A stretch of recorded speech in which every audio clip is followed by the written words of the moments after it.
Good afternoon, everybody, and welcome to the first session of WePlay's new digital event series. We're delighted to have you with us and really appreciate you making the time, especially during what's clearly been a very challenging period for lots of us. My name's John Abraham, and I'm WePlay's Head of Business Development. I'm just going to allow a couple more minutes for people to join. So in the meantime, I'll talk you through the plan for today and also over the coming weeks too. For those that we haven't spoken to personally before, WePlay is a performance-driven sports marketing agency. We're headquartered in London, albeit that's currently more like 35 headquarters dotted all over the country. And I've also got entities in Paris and also Madrid. Our work essentially stretches across the full digital landscape. So we support rights holder, broadcaster, club, league, and platform partners as well. These sessions are designed to assist you with direct-to-consumer revenue growth from both a strategic and also tactical perspective as well, all really under a sort of performance marketing lens, if you like. The idea was essentially born out of a commitment to the industry to proactively help and support and educate our network on the insights and the mistakes that we're obviously exposed to on a daily basis. Our plan is to host 6 of these sessions throughout June, July and August, with each one expanding further on the themes that we're going to discuss with you today. In truth, what we aren't is webinar or broadband experts, so please do bear with us if there are any major technical issues. We'll obviously do our absolute best to try and assist, and there's a raised hand function on the right-hand side of your screen, so we'll try and get to you if something's going wrong. I mean, I have heard rumours that there's been a Spanish welcome message for some already, so we'll just put that down to added value for our global audience. Now, as the slide demonstrates in front of you, we're also using this forum as a chance to bring some attention to our partners at NSPCC. Many of you will already know, but they work to protect children who have experienced abuse, prevent child abuse from happening, and fight for social change in order to keep children safe. The COVID-19 pandemic's obviously had a major impact on that work. For example, there were over 5,000 calls made to their helpline in the first month of lockdown alone. We're delighted to be able to support them with a sports industry specific initiative, which we wanted to bring to your attention this afternoon. Advertising spend is obviously dramatically reduced for many of us across the sports landscape. We're asking if you would be willing to support them to expand their reach by gifting media inventory for their important messages, or even perhaps promoting their work via your social media channels. We'd naturally be more than happy to introduce you to the team over there, so please follow up with me afterwards in order to do so. So, today's agenda. Firstly, our CEO and founder, Luca Massaro, will deliver a presentation on the fundamental principles of performance marketing. He'll also begin to frame a structured approach to direct-to-consumer revenue generation, an approach really that we feel is more prevalent now than ever before and will continue to be so indefinitely going forward. Thereafter, we'll have a panel session. My colleagues Kenny, Michael and Steph will join Luca to dive into some of the more micro and executional themes in more detail in a Q&A. You guys are all on mute and that will stay that way during the session. But we absolutely welcome questions throughout both sections of today's event. We'll obviously just address those in the panel segment of our hour with you. Again, the questions element is on the right-hand side of your screen and comes directly straight through to myself and the team. Finally, we'll also be sending around the session to you all afterwards in the coming days. So please feel free to share it with colleagues, etc., etc. So let's get going. I think everybody's pretty much here. So I'll first of all hand over to Luca for his presentation. There may be a short delay, so bear with us, but over to you, Luca.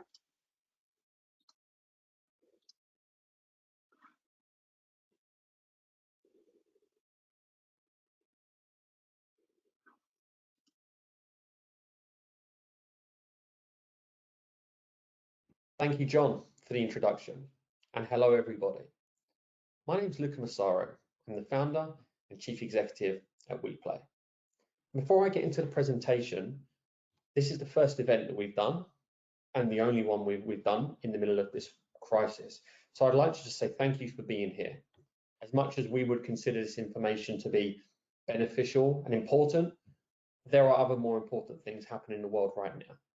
I'd like to hope that everyone watching this is healthy, and I hope that you and your families are safe. Secondly, a disclaimer, I'm at home in my kitchen and I have a 2-year-old. She's currently sleeping, but she may wake up. There may be noise, just letting you know. Okay, let's get into it. Today's presentation is on enabling sustainable and scaled growth. We're going to look at how we got here as a business. We're then going to get into what we call performance-driven sports marketing. And finally, the 5 enabling pillars, the vehicles to enable sustainable and scaled growth. Let's get into it. How did we get here? So our journey has been quite an interesting one at WePlay. The business that you see today is actually a little different to the business that started. We'll call the business that started WePlay V1, digital sports agency, a digital and content focused business delivering great work, but was more focused on outputs rather than outcomes. We did a lot of work in strategy, in content creation, and obviously in community management. And what was the natural landscape back then, 2012 to 2016? We'd consider this to be the early years of how digital marketing was maturing within the sports sector. We did a lot of great work, but the objectives that we were looking to achieve were not return on investment, and we weren't driven by performance. So what was the type of work that we were doing? Content and brand activations for sponsors, such as MoneyGram and their sponsorships of Paris Saint-Germain and also of the International Cricket Council. Great work, but it wasn't about generating revenue for MoneyGram. Red Bull and their activation with Neymar Jr. and the world's biggest five-a-side football tournament, Neymar Jr.'s Fives. Again, proud of the work that we did, a phenomenal 3.5 years with Red Bull and that project of which we conceived with them together. But again, this wasn't about sales or revenue. This was about reach and engagement and making sure we could build a community that Red Bull could then activate later. But as the world started to change, we started to notice that need for organizations were looking for return on investment from their marketing budgets. We saw platform changes. We saw the reduction in what we call organic reach, the ability to reach people without having to pay to reach them.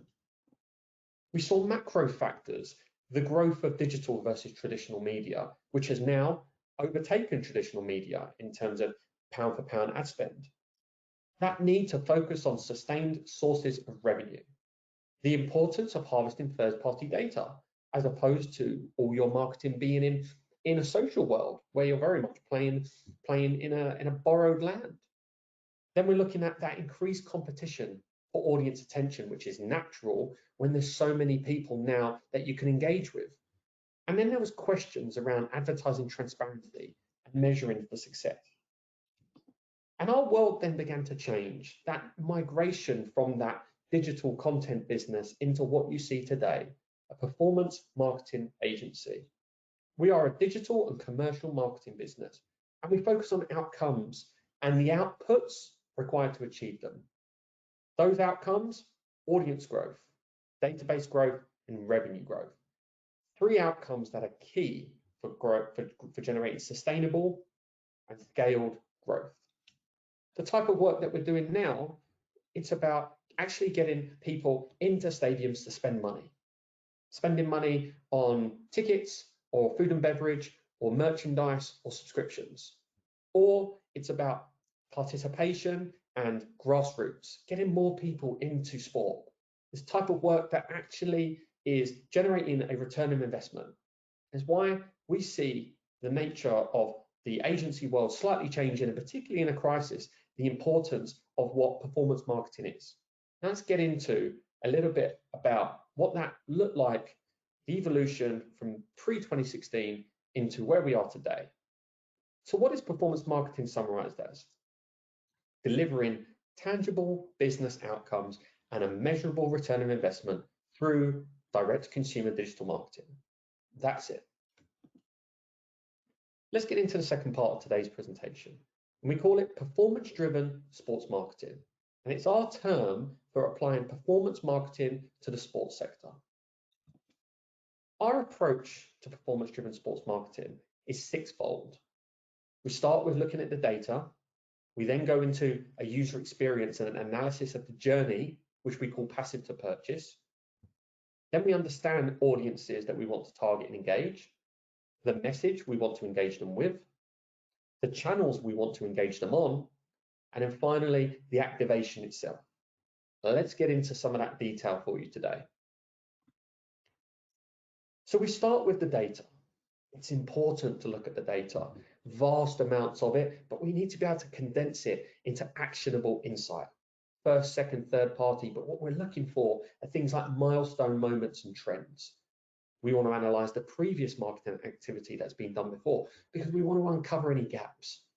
We look at the creative opportunity. What is the message that we want to put in front of these audiences?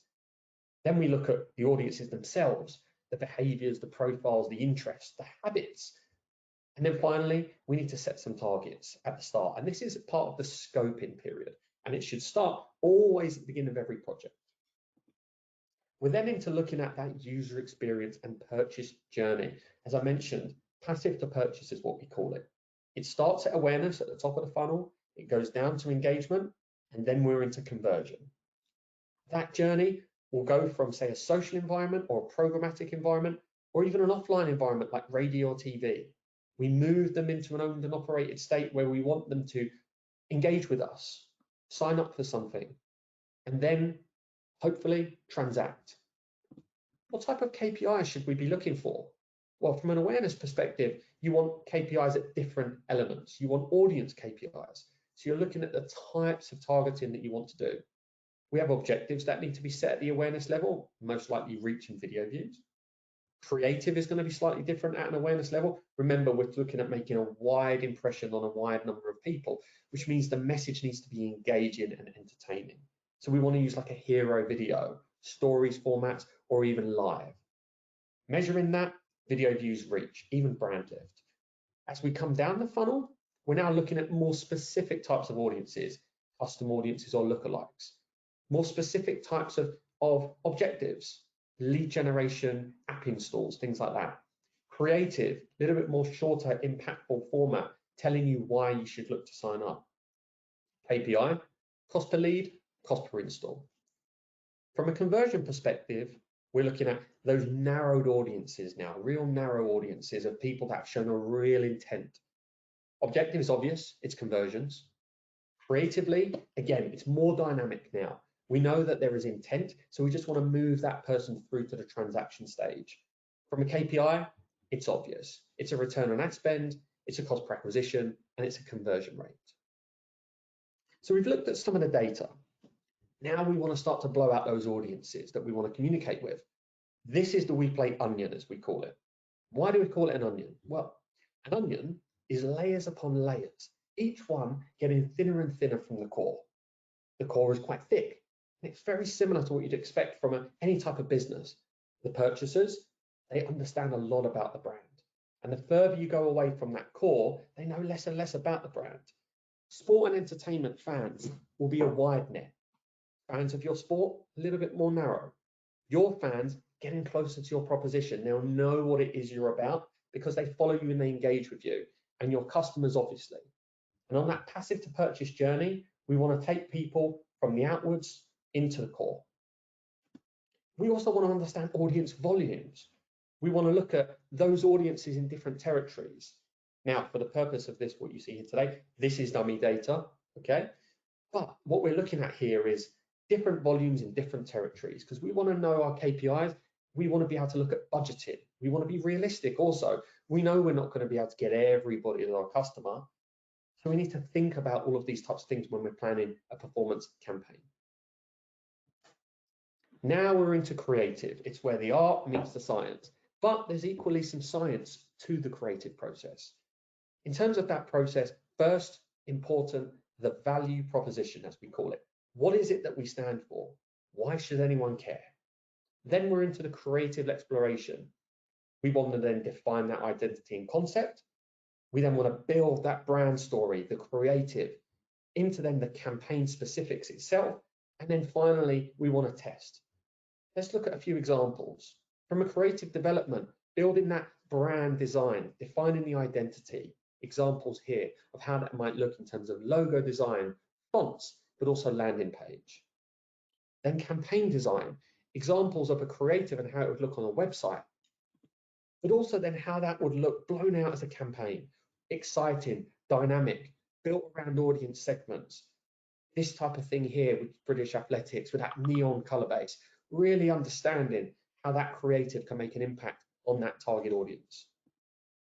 Marketing biology. When we go to market, the communications in sports is very different to other industries. That communication is a mix between emotion and ration. We need that different type of messaging because in sports, the passion platforms, it's driven by messages of competition, of mystery. The exclusivity and the tradition needs to come through, the community. But equally, to get that person to convert, there needs to be a rational message as well. Effective, this is convenient, good value for money. These types of things we have to consider when we're marketing in sports marketing. An example of that here would be something like with the London Winter Run. A running audience, targeting them with a free item is a rational message. But then targeting a charity audience, it's an emotional message, looking at community and driven by purpose. Different types of messages for different audiences to get different outcomes. Now we're looking at the digital media buying landscape. Now at WePlay, we take a channel agnostic approach. Now what does that mean? It means we only care about audience. We care about audience and we care about engaging them. So we will look everywhere to see how we can engage audiences at scale in the most efficient and effective way. Let's start off with social. Hyper-targeted, content-led, amazing for sports. That's what it was built for, those stories that you want to tell. And it's why sports and entertainment does so well on social.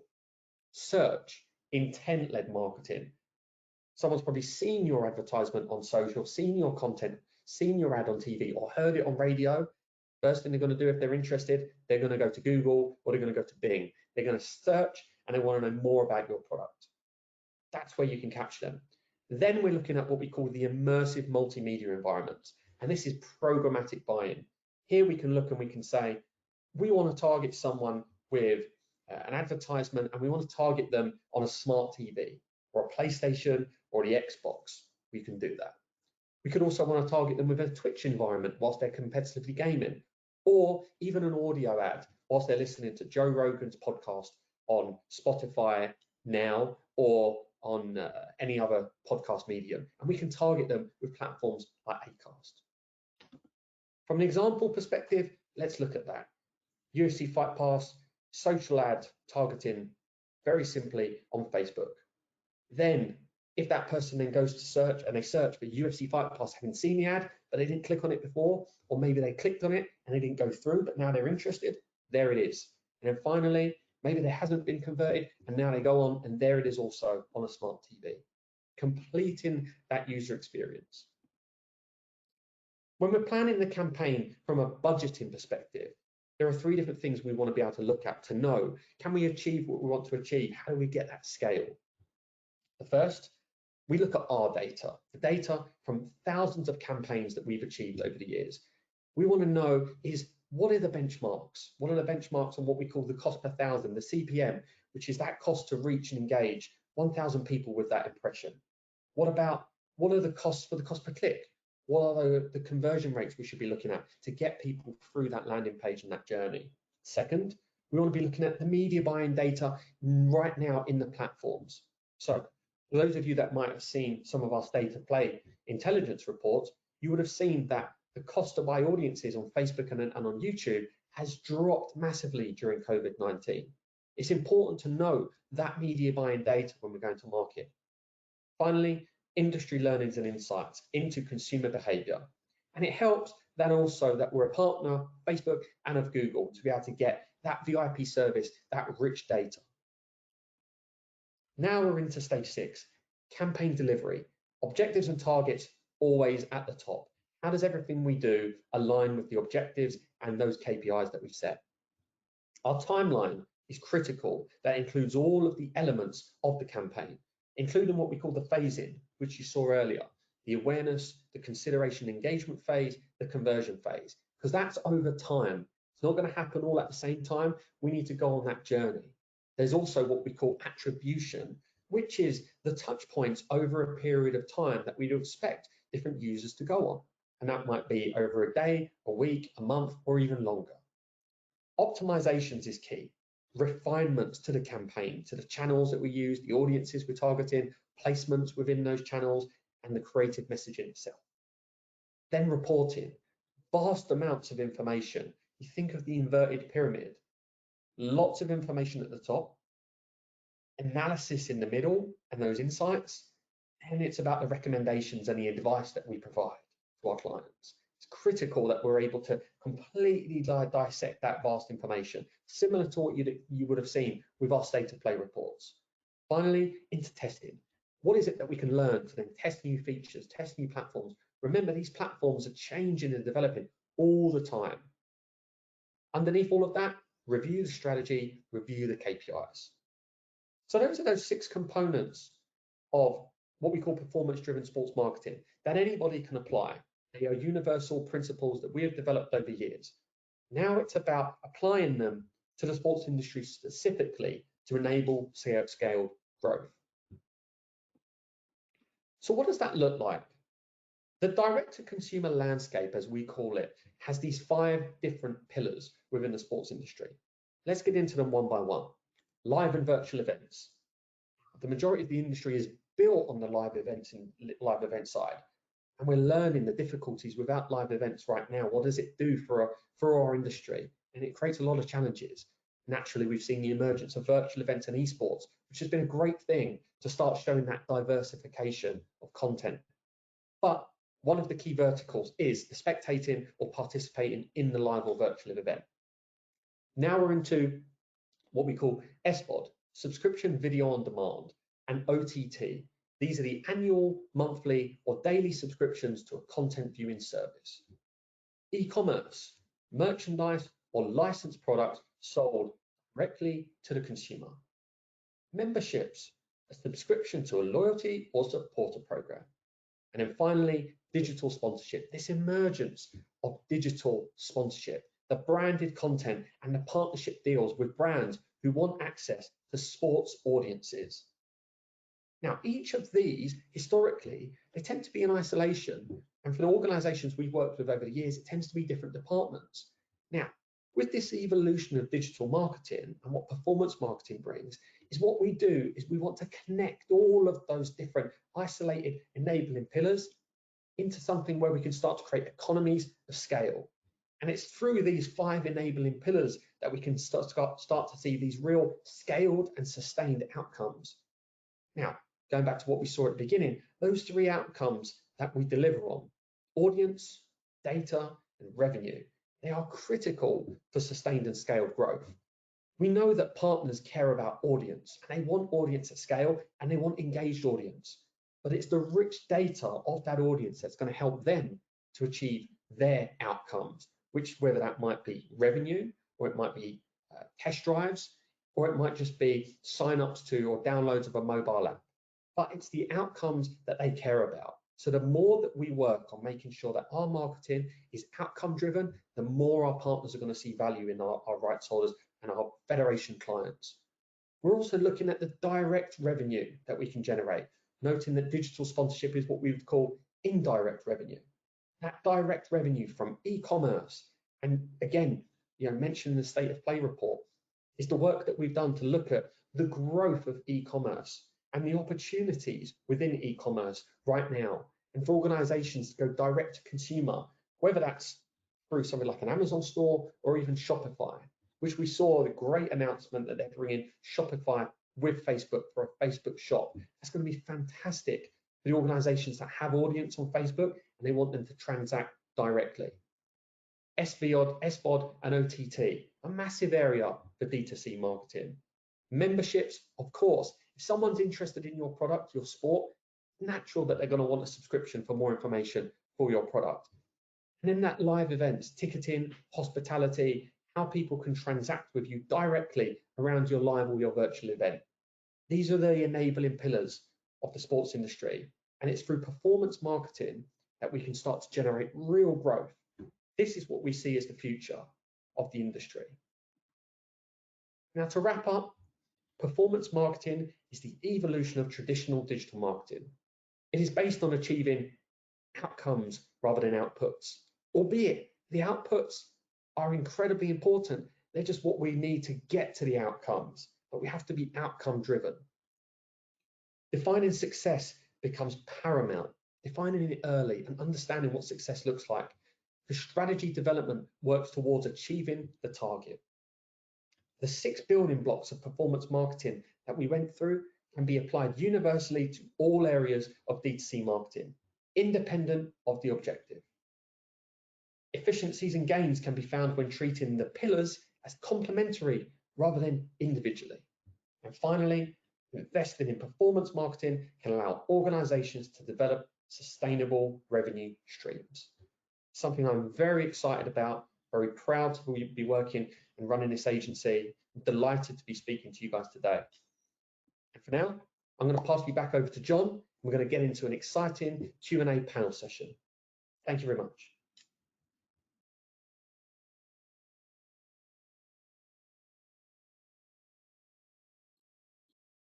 Perfect. Thank you very much, Luca. That's ideal. We've had lots of questions coming in, so thanks very much for those already. And yeah, please do keep them coming throughout the Q&A, the second piece. If we don't get to your question in the session, as I said, we'll definitely endeavour to follow up with you afterwards. Also, feel free to fire it at our Twitter account, where the team will be more than happy to jump on those there.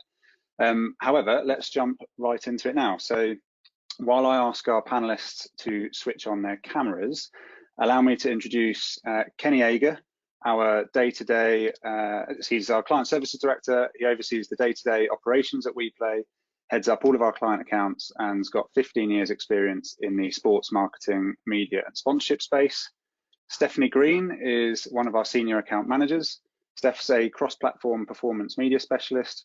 She's previously led programmatic performance teams for Compare the Market and social performance activations for Vodafone. She also represents one half of WePlay's newly launched State of Play intelligence reports alongside our colleague Georgia. Michael Harvey is our strategy lead.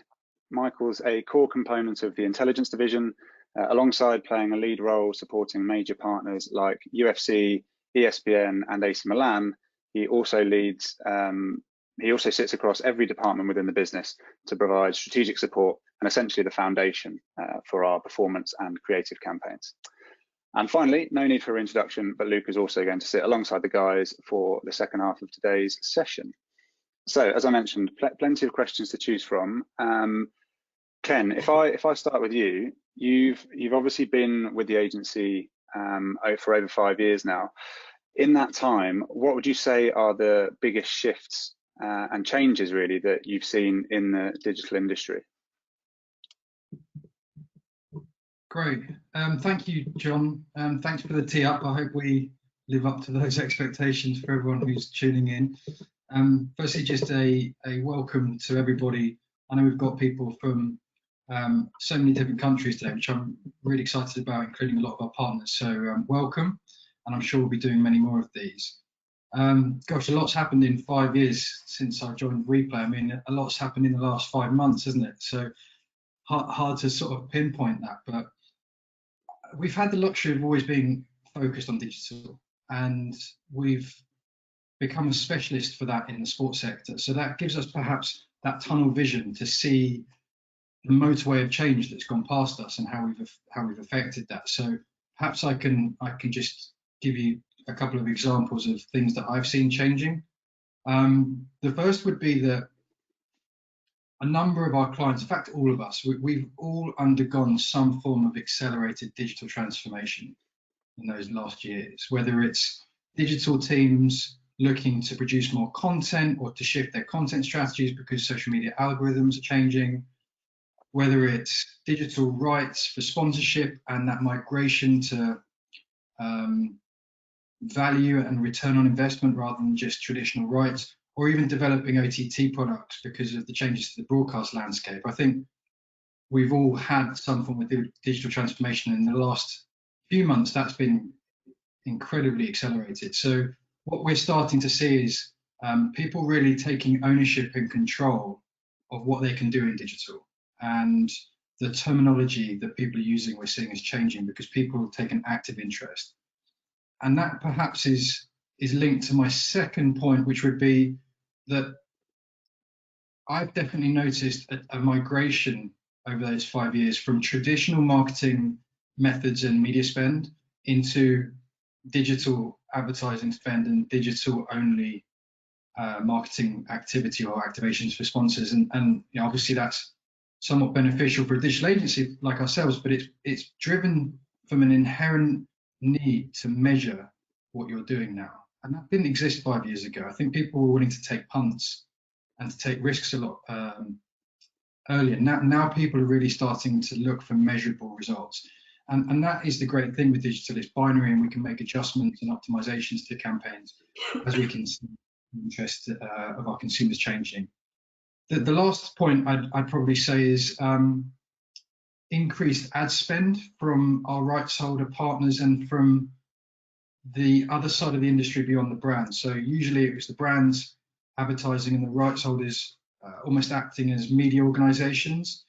What we're seeing now is that companies or platforms like Facebook and Google are really cost effective versus traditional marketing like out of home that I've worked in the past, where for the same cost as a regional outdoor ad campaign, you could be in 200 countries in different languages, but they are pay and play platforms if you want to achieve that sort of hyper targeting and engagement. So we're seeing increased advertising spend from a lot of our rights holder and federation partners. And that's just a case of going back to my point about measurement, that in the current times, it's incredibly important to be cost efficient, reduce wastage and maximize impact. So that's what we're focusing on with a lot of our partners right now. I've just got one thing to add on that, John, if that's all right. Following up on Kenny's point on measurement, as someone who was heavily involved in kind of running the day-to-day of the campaigns and liaising with, you know, clients, one of the things that I've certainly noticed that's, you know, transitioned as we've gone on this journey was the types of questions we were being asked by clients. And one of the ways that actually manifested is in how we report back to clients in terms of their campaign performance. It used to be very much in terms of totals, right? In terms of how much you spent versus, you know, how much it delivered. But what that didn't allow us to see was actually any of the success or the impact of any of the changes that we made on the campaign as we go through. So we started to look towards, you know, reporting more of a week by week and month on month basis, so we could see, you know, if the optimizations or the changes in the test that we made, what effect that would kind of have. And that obviously fits in with the, you know, the need for understanding and the need to really find these areas of growth. Where are the opportunities coming up on the account? And that's, I guess, still a change that we're living through today in terms of the way we report with live dashboards, etc. So we can quite clearly see and quantify, right, we've made this change and it's resulted in an X% increase or decrease in whatever metric we're measuring. So that's, I think, a key thing that, you know, would follow up and in terms of Kenny's point of measurement and how that's actually manifested in the changes that we've made as a business and in the campaigns that we've run as well. now. Yeah, definitely. Yeah. Totally agree. Nice, thanks guys. Michael, you started to talk about a couple of executional things there. There's a question here that, Steph, maybe if I direct this at you, along similar themes. So we would have liked to have kept communicating with our social followers and CRM during this time, but have just not had news or any new content to show them. So how do we keep front of mind? Yeah, I think that's definitely a concern. You know, we've heard from a few of our clients, particularly in the mass participation space, where, you know, they've had events this year that might have been postponed for 6-9 months or even cancelled altogether. And how do they kind of keep up that momentum? Firstly, I guess I'd just stress the importance of trying to keep that communication with your fan base as much as possible during this period, primarily so that when we come out of this period and there are products to market again, that you still have that loyalty, but also it seems authentic and not like you just want to communicate with your audience when you've got something to sell them, essentially. But also, secondly, like, this period of time, there really has never been a better opportunity to engage your fans. You know, internet traffic has soared since lockdown was initiated in certain countries. You know, more people than ever are spending time on social media platforms. The new emerging platforms are growing faster than ever. And in addition to a point that Luca made, a lot of advertisers have been pulling spend. So, you know, the cost to reach audiences on platforms has also gone down, so you can actually reach more people with your budget. In terms of the actual content, a strategy that we've taken with a few of our clients has really been to take a step back and, you know, just analyze the assets that we do have to hand, and coming up with ideas to, you know, re-edit, reinvigorate content that may have previously been seen, and actually seed that out again, but in a different way. For example, we've been working closely with FIFA on their World Cup at Home campaign, which did exactly that, and, you know, drove amazing results.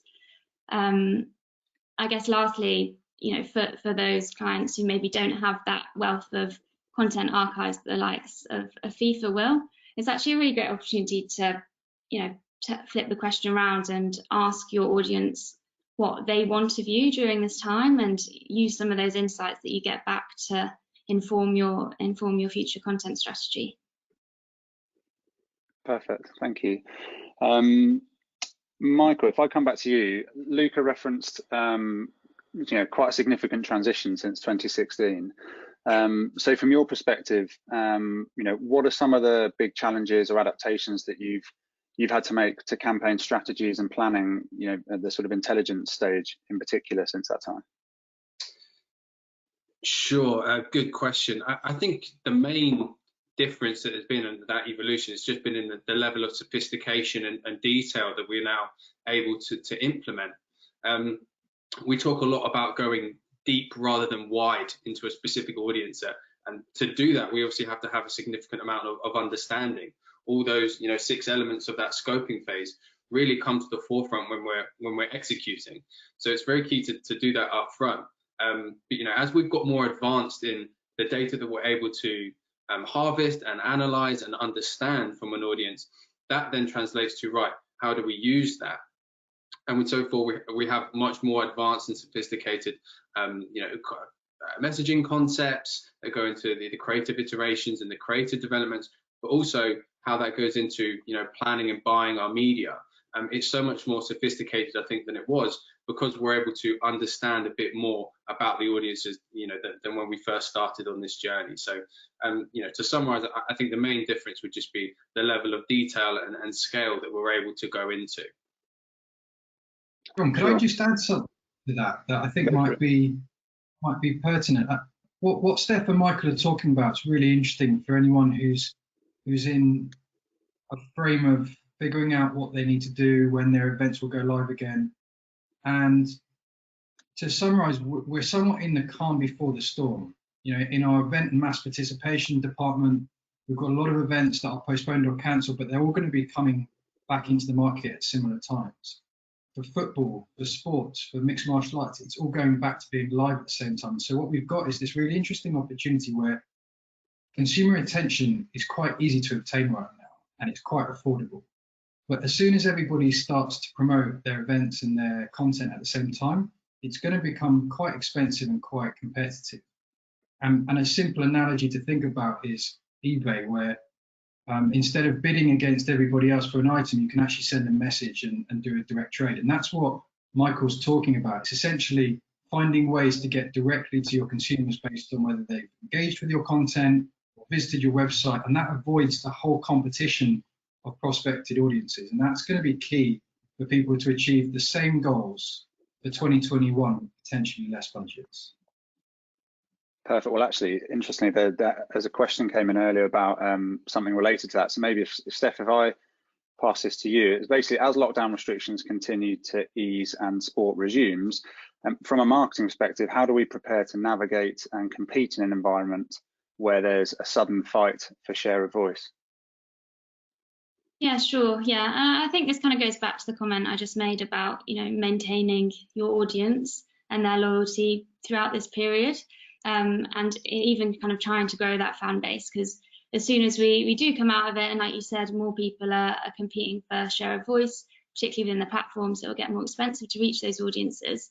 But if you have that really tight, engaged audience, you can essentially reach them for free via your CRM and your marketing, and not necessarily have to compete for their loyalty again. From a messaging perspective, it will be really key to not just revert to previous messaging, even though that sounds obvious, but be really sensitive to the new environment that everyone's in, and demonstrating that you really understand your audience and what their new needs are, what their potential fears and worries are about attending live events or participating in running events with thousands of others, and maybe tactically trying to confront those barriers through your messaging and your creative. And finally, I guess just being really tactical with your spend. So as soon as you can get paid media live again, just trying to gather those learnings as quickly as possible so that you can really scrutinize the data, and optimize spend, whether that's between audiences or platforms or formats, just to make every penny work as hard for you as possible. Yeah, perfect. So in Luca's presentation, we obviously spoke about specific pillars at the end. So one in particular that's come up a few times here, Ken, which if I come to you, SVOD and OTT. Obviously, it's a that part of the industry, that sort of vertical, if you like, has seen significant growth in the recent years, last 18 to 24 months especially. But from your work, and also even more so in the last couple of months, you could say, from your work in this space, what are some of the drivers for increasing subscriptions today and tackling that whole piece? Yeah, great question. Well, I think firstly I'll frame what OTT and SVOD are, just for anybody not used to all of our acronyms. So OTT stands for over the top. So essentially streaming video rights, and a platform to deliver that for rights that were perhaps unsold from TV rights, or to engage people in different markets. Whereas SVOD is this slightly more recent evolution of that space, where they're video on subscription products and services. And what you'll probably find is, if you just look in your household and at your annual or monthly bill statements, you see that we all have subscriptions to a lot of things now, and that's really interesting from a growth perspective and where the opportunity is. So Steph mentioned a really good stat earlier, and we did a knowledge share internally a couple of weeks back, and we found that there was 60% increase in video streaming just since lockdown, and actually 600% increases in video duration. And that's not just from lockdown, that's a steady increase in people wanting to stream content and to watch content in order to absorb their information. It's almost like edutainment as a new sector. So we do work with a few different OTT and SVOD partners, but I think what's perhaps the pertinent question in what you've asked, John, is that it's not just about how we get new subscribers. It's actually that's almost straightforward because of all of the techniques that Steph and Michael were talking about, being hyper-targeted and what Luca mentioned earlier. But really, this is about finding ways to get sustainable growth and revenue from people, and that means, how do you keep subscribers? So the three things that I would say, I could probably talk about this for an entire webinar, but the three things that I would say are really interesting for anyone who's looking to either build an OTT product or just looking to grow it, maintain it. The first would be just developing content, the content experience and the value proposition beyond live.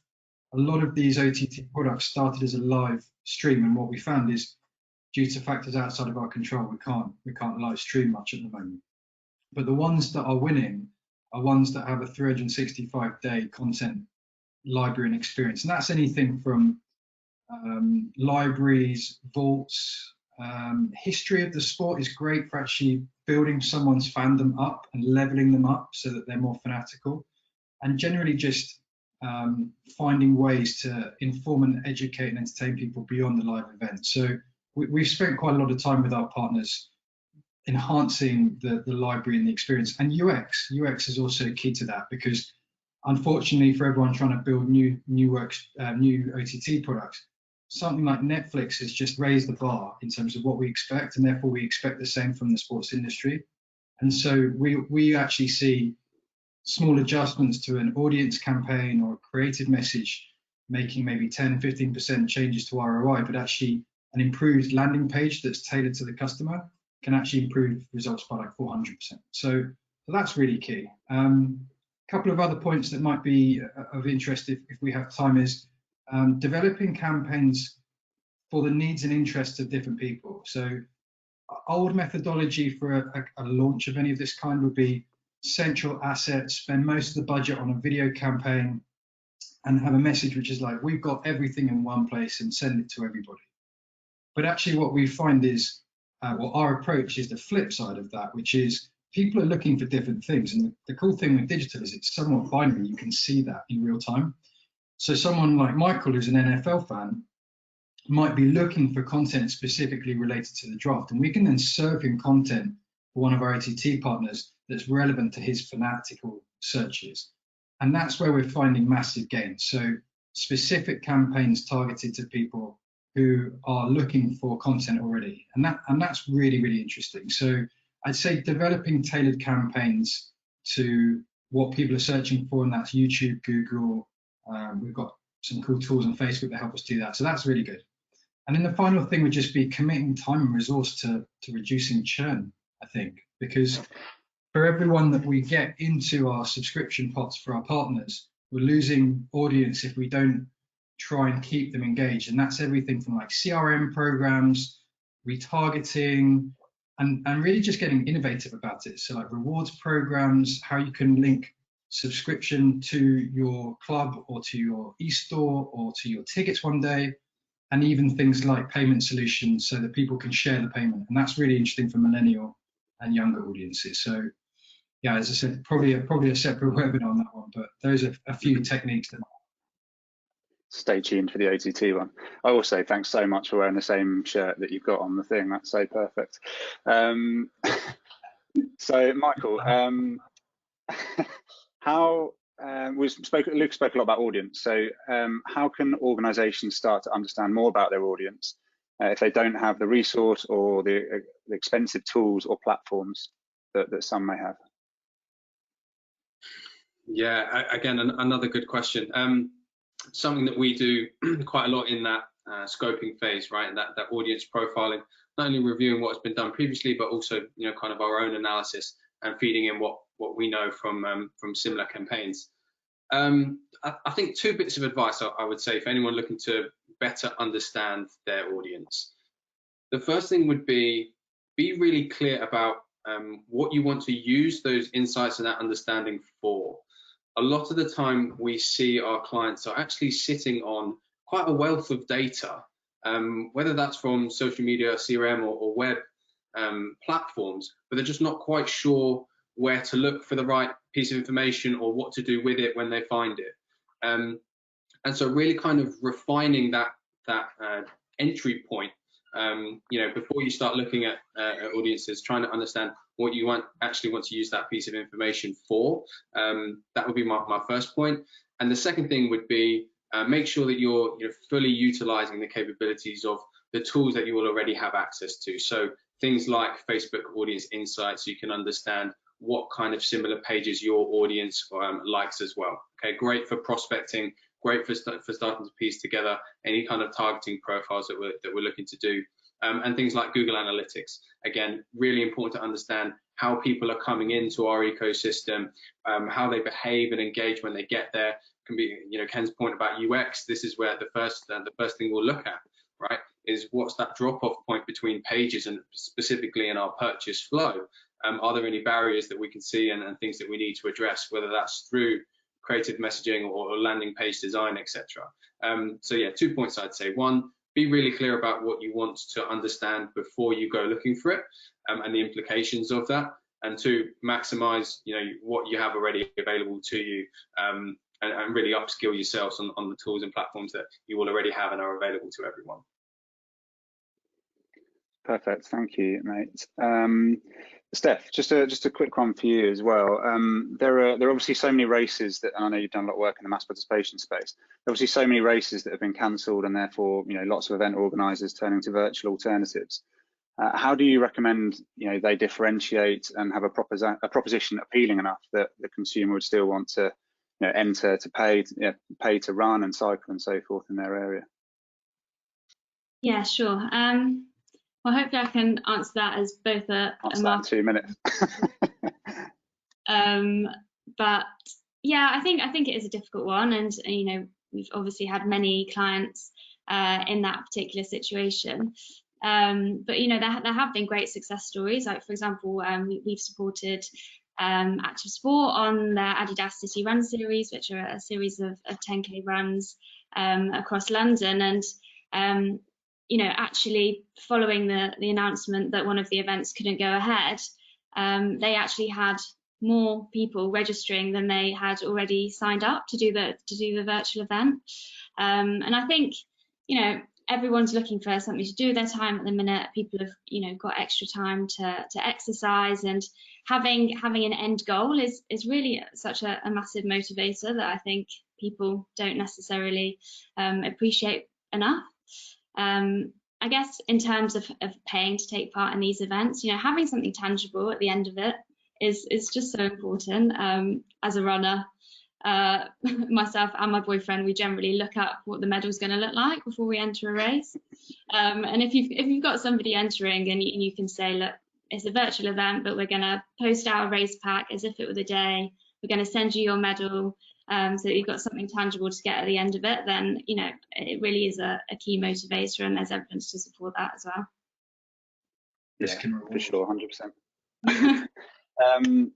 So Luca, I gave you a bit of a breather. So perhaps to wrap up, we're starting to see events and sports return now, and I'm sure the people listening today will be already knee deep in their plans for the rest of 2020 and 21, based on the information that we all have at our disposal thus far.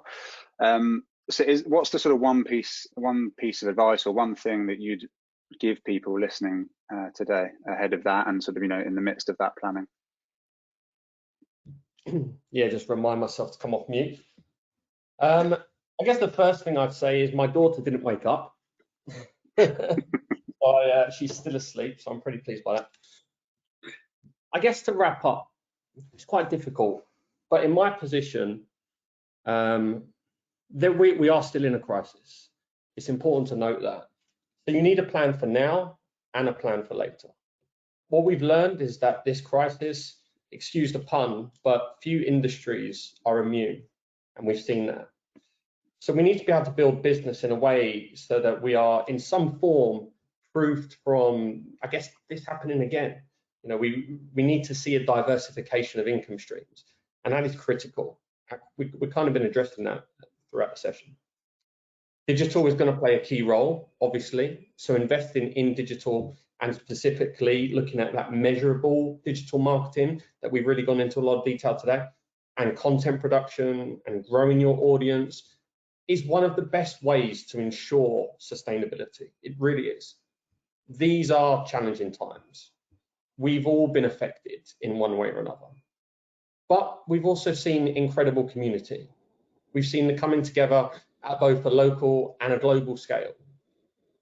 I personally believe that we all have a responsibility as an industry to bring sports back. We have to remain positive. I think that's one of the key things. We can have a plan, but it's also about making sure we have the right mindset, the right attitude to approach this, because that new world that we're going into is not going to be the same. So you're almost approaching it in a way like you would if you were a startup now. Agile, test and learn. The expectation from our fans is going to be different. It might not be less, but it's definitely going to be different. And having that relationship with your fans that maybe you might not have had that relationship before, having a relationship with your fans now is something that fans should really get. They'll really expect that, because like I said, that thing, despite us working in an industry, we're all people, and whilst we want them to transact with us, we're all people, and having that relationship with them is going to be critical. Being proactive with ideas and being proactive and developing your marketing. And those that have maybe organizations that have maybe been on the fence with digital or with building their own owned and operated platforms and things like that, and looking to see who moves first. Well, now I think you've got to be proactive. You've got to take those jumps. You know, as the guys have explained, when everyone starts to go to market, it's going to get very noisy, it's going to get very competitive, and it's going to get expensive. So you've got to move quickly, and you've got to find that innovation that gives you some form of differentiator, that value proposition. I guess finally, the sports industry is going to come back, and it's definitely going to come back with a bang. And 2021 will certainly look very different to what the start of 2020 looked like. But I believe we'll all emerge out of this crisis stronger than we went into it. Perfect. I think that's a pretty good point at which to wrap up. Thanks very much. You guys can all turn off your webcams. Your work here is done, and microphones. Thank you very much for the panelists joining. Thanks also for your presentation earlier on, Luca. As I said, if we didn't get to a question that you'd like, or you have a thought later on that you'd like to follow up with us on, obviously, please come and approach us via Twitter, or obviously on email via myself. Before I go, I'd just like to point you in the direction of some of our additional resources. We've mentioned State of Play a couple of times already, but please do subscribe to Steph and George's bi-weekly reports. Feedback on the first 2 editions have been really, really positive, so we really look forward to building that out for and with you each week. The WePlay Daily WhatsApp channel is well worth joining for a pretty focused dose of sports marketing, business and tech news every morning. And then we also have the first 2 industry playbooks from our How to Win series available to download on the website as well. The first 2 focus on your Facebook and your OTT strategy. So that's it. Look, we really appreciate it. Obviously, it's the first time we've done anything like this, so we appreciate you taking the time. We'll endeavour to follow up and send this content around in the coming days. But for now, thank you very much for joining, and obviously have a lovely rest of your afternoon.